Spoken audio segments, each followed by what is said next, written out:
Televisions, newspapers, magazines and the internet have taken stories and visuals of Haiti's January 12 magnitude 7 earthquake to the entire world. But while much of the focus has been on the devastation and the resultant makeshift camps in the capital, Port-au-Prince, the earthquake wreaked havoc in other parts of the country too. Léogâne, a small town an hour's drive from the capital, was closer to the epicenter of the quake, and much of it was flattened. Of those who survived, most lost their homes and have settled in makeshift camps on whatever piece of open land they can find. This camp on the grounds of a damaged school is home to hundreds of displaced survivors. They stripped the roof of the school to build themselves homes.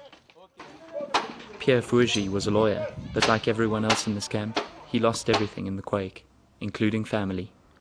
Since the event, it has been very hard for us because 8 people died in our family. The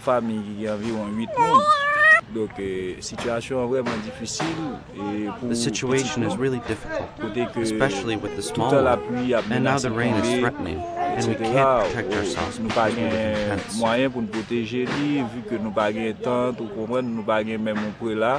Life here is tough. Apart from the lack of proper shelter, lack of access to clean water and toilets in the camps throughout the country mean the threat of waterborne disease is ever present. But UNICEF and its partners have been working hard to ensure that those living here have access to clean water and sanitation facilities. A water bladder has been set up, connected to a series of taps. It's refilled daily and provides clean water for cooking, drinking and bathing. Separate latrines for men and women have been dug, giving each privacy, but also keeping the camps themselves clear of human waste. We are in an emergency phase, which means that we need to deliver water and we need to deliver emergency sanitation.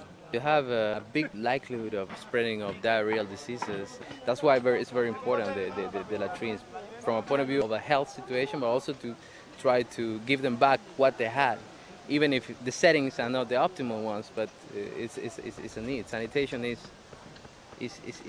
as important as water. The pretty coastal town of Jacmel, once a haven for tourists, was also affected. While many of its historical buildings have survived, many of its housing areas were destroyed. Thousands have gathered in camps around the town. Here in the largest camp, many who lost their homes seek shelter. The Venezuelan army is providing compartmentalized army tents, while UNICEF and its partners are providing clean water and building ever more latrines to cater to the growing numbers of displaced. Malepa Oliali was living in the ruins of her home before coming here. It's good for me. I use the water for drinking, cooking and washing. The toilets are being built and I have a tent for me, my husband and my children. Before I